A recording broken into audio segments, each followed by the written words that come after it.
we're going over the gates of the head and the Ajna, the Yeah. toy box that runs the world still. So I can't wait to talk about these. Everyone tune in and pull up your charts and grab the gates you have in these centers. So the head center is about mental pressure and inspiration. And so we're going to start off with gate 64, which is before completion and the gate of confusion.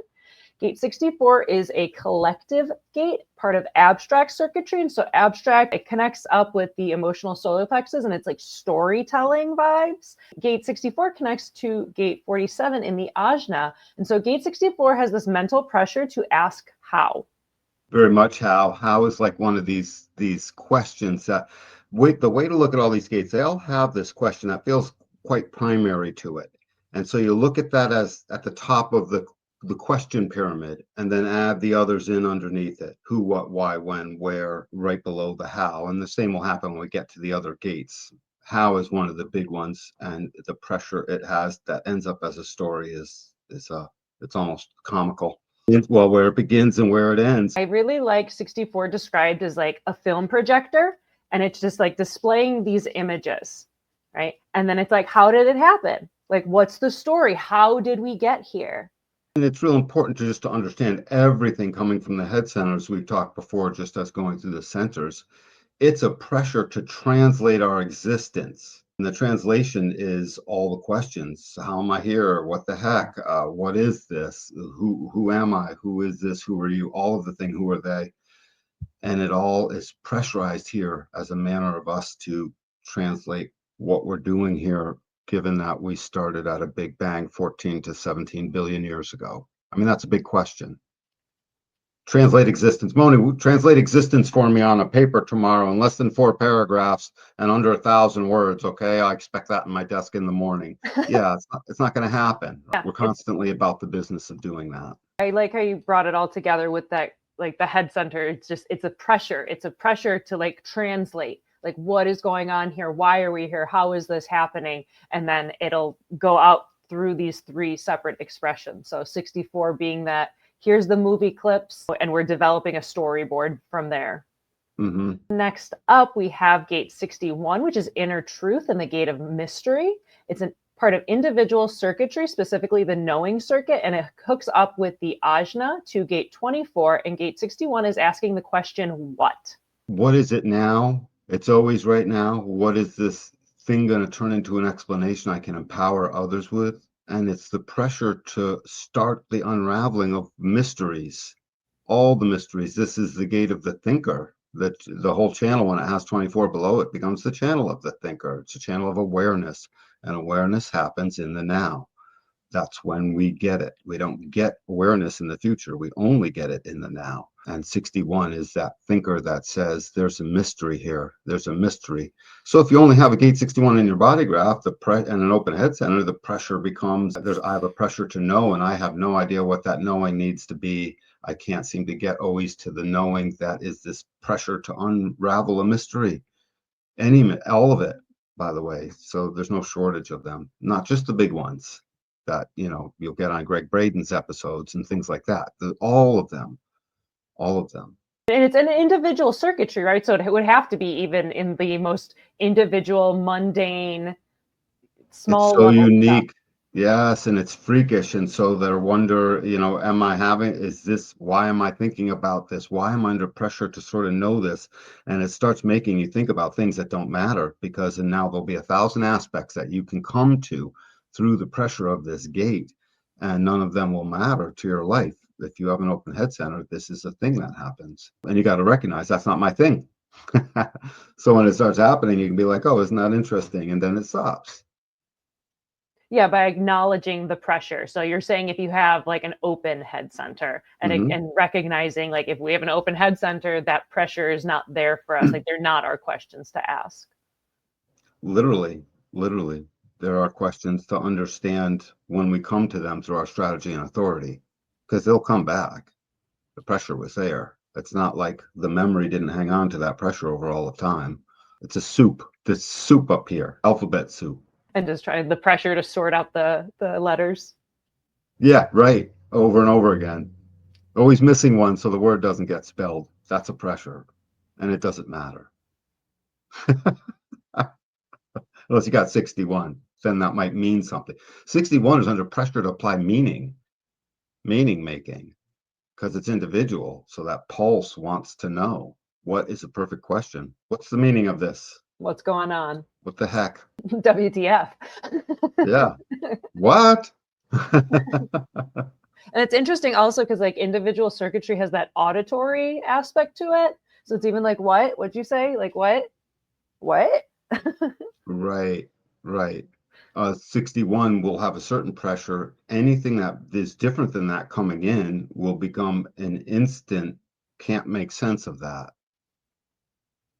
and then later sense gets made somehow or other. Like it circles back through. Because when it hits the pineal gland and this happens, we have to recognize, for whatever reason, however we measure this, that pineal gland is pinging against the rest of the universe and the entire cosmic background radiation noise that would come in off of everything.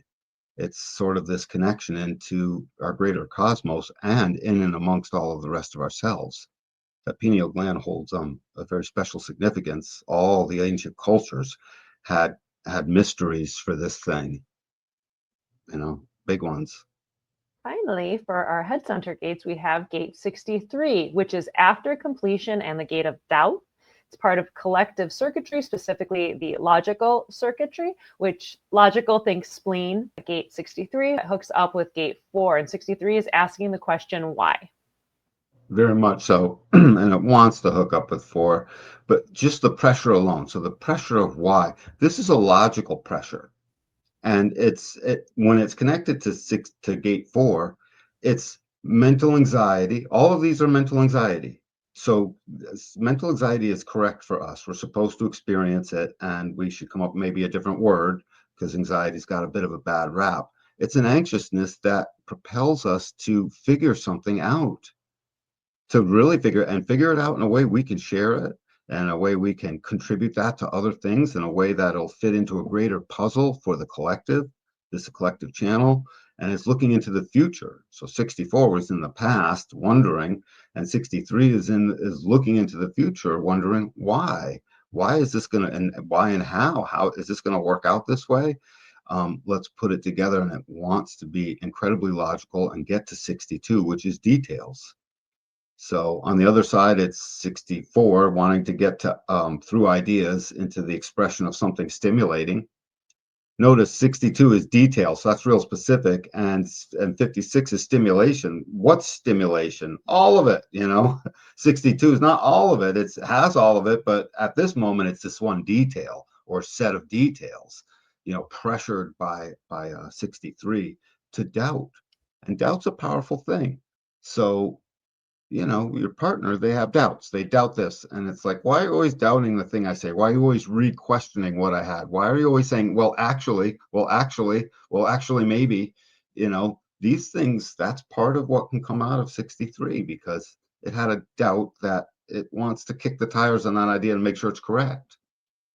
So it has, and that's the thing about the logical circuitry. The logical circuitry is intimately aware that it rings and resonates with everything else all the way down to gate 58 and 9 and 52. I mean, it's all of it's intimately aware in some kind of way that it's all part of the same circuitry that's about to figure the thing out. And it's wicked excited because at the end of it, it all has the same mission. Let's tell somebody else. Let's tell somebody else. And so it hungers for that. The confusion might not be ready to tell anybody else, but it's hungry to share sooner or later. The doubt is like it all knows it's on the same mission. I would call the 64 stream all the way down, I would call that like the ragtag band of rebels in stripes. And I would call 63 all the way down more like Captain Holka, who had everything working out a certain way and things had to be logical. So just to pull it back a little bit. Sorry, yeah. No, it's fine. You're a manifesting generator. Sometimes you skip the step. And I was like, oh, that'll be perfect for the next segment. But just to bring it back a little bit for 63. So 63 being part of that like logical splenic circuitry, it's got that scientific vibe. Like 63 is the beginning of the scientific process. Why did this happen? Like why, what's underneath this to understand why something happened, to understand the pattern, to understand the logic for ongoing survival.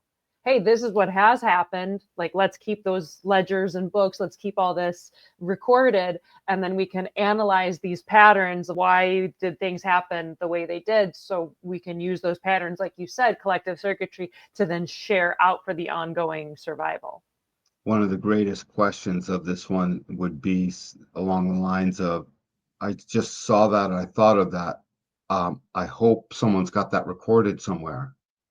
That's always ready to go into the think tank business with others to figure out and translate that doubt pressure that sends rockets to the moon, or just arranges the day so that the groceries got and the kids got, whatever it is. It's always putting that together that way. Looking into the future is very important for 63. The doubt could be something deadly. So, I mean, the doubt doesn't discern little doubt, big doubt right at first. It just pressures with doubt. And it's up to the being to recognize the severity of that. Perfect pressure for us. I have this gate. I doubt everything. It's my only first line. That actually explains a lot about you. It's my only first line in my body graph. So the only place where I'll get a foundation is in a defined head center doubt gate. So it's always on. Putting these all together, right? So these are these three head center gates that are exhibiting this pressure to know, to translate, to be inspired, and what's worth being inspired for. And they're asking these questions. So I just wanted to tie this all together for our viewers.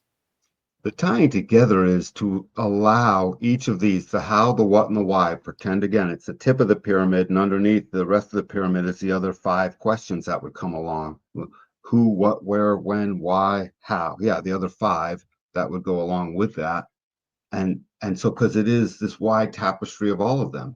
And then 64 is confusion over what was the past, this whole abstractness, because if it's in the past and you start thinking about it, there's an abstract process going on, trying to make sense of. And 61 says that making sense of is this doubt process, and it can lead to lots of anxiety. I mean, that confusion process, but I would like to just know now. So now it's just trying to rationalize the right now. Why did the light just flicker on? I didn't turn it on. That's always right now. And then 63 is, well, with whatever just happened and why that thing come on, I doubt whether the electrical wiring is exactly right. And now it starts pressuring itself to translate what to do to possibly fix it. 64 isn't about fixing it, but it comes up with all the stuff that sort of is in the fixing process, and 63 puts it all together, and 61 basically approves or not, and you put it all together. There's a magic up here because the pressure to translate existence is in every human, open head center or not. It doesn't matter. We're doing that, and we do it as a collective together. And at the end of the day, what we're supposed to do with our translations each day and along the way is share them and empower others with it. That's what this pressure says. It's a lofty, lofty thing. It matters a great deal. And it will put, if you think about it that way, it'll help put whatever pressures and mental anxieties you have in order, in a place, in a box that doesn't have to always, get at you and hurt you in the form of, mental anxiety and all the stuff, basically draining of our energy through mental anxiety. Let's face it, if you have a lot of mental pressure going on and you don't know why, and you don't know what, and you don't know how to do anything about it, that drains part of your chi and your life force every day, a substantial amount, right? It's like robbing you of part of what you're really supposed to be. And the other really cool thing I love about this, putting it all together, is that this is a place where, unlike the binary code of our computer language, this would be where a trinary code would take place. It is the start, future, past, present. And that leads into was, is, will be. Was, is, will be. This is a trinary code, and it's interfacing with our binary nature. It's just a wicked interesting aspect I've always noticed in this head center. The thing is, bring it back to earth. Pressure pours through, right? Who, what, where, when, why. All the questions are being asked in an amazing phantasm, whether you've got the gates defined or not. They're all there. If you have one of the gates, that'll be a pronounced theme, but they're all there. Allow them. they pass through. Almost none of them actually matter to your right now.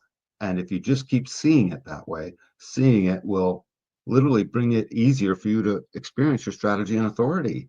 So we can get you into your experiment. This is probably this in the Ajna, I would say, mentally bring us off track more than anything, because they are the mental They system. are the mental. Well, I mean, that's where we get off track. I think this, does he, what is that? I don't know, blah, blah, blah, right? The job, get there, mom, don't have enough. I need more. All the things get thought about. And they turn into this mental soup that then you know what the mind does. It causes emotional waves to flare, causes crazy fears to scare us to death. And it's not supposed to be that way. A lot of it comes from this pressure. So allow it to flow through and recognize we're designed to have a deep pressure upon us that wants to translate what happens below in the Ajna. It wants the Ajna to go to work. This is the whipping boy for the Ajna. Get to work, boy. that's really, because it's not the head center. The Ajna doesn't come back and pressure the head center. It's a one-way street. It's pushing the pressure outwards. So one is the taskmaster. That's the head center. That's interesting. But it doesn't know what tasks to do. It's just the pressure. It's just the pressure of like, think about this thing. Yeah, Ask right. these questions. Right, and start to, and separate out the trinary language to make sense of it, because it's whipping through all the time. If you look at computer code and you're watching the matrix and all the ones and zeros are falling and you're like, what is that's crazy? Add another digit, because this is 3 and it's constantly falling just like that in the matrix. And it's the Ajna that does so much with it. It's like, whoo, Ajna's got a big job. Two big jobs. Yeah. One of the things you said earlier that I really liked is kind of visualizing these head center gates as it's like past, present, future. Like, oh, that makes sense, because 64 is like the story of the past and how are we going to remember these stories. 61 is the present, right? It's right now. It's individual. It's that pulse. It links up to gate 20. Like it is that like in the present moment. And then 63 is like, why did that happen? So we can keep moving on healthily and happily into the future. Mm-hmm. It's a simple story, and we've been retelling that age-old story in every culture through all the books and all the religions the whole time, including cave paintings. So, it's there in us, clearly. So thank you everyone who's watching and liking and subscribing. If you get something out of our channel, it really helps us if you like and subscribe and helps us grow. So thanks for that. Check into your human design. Watch your aspects. You're going to love this.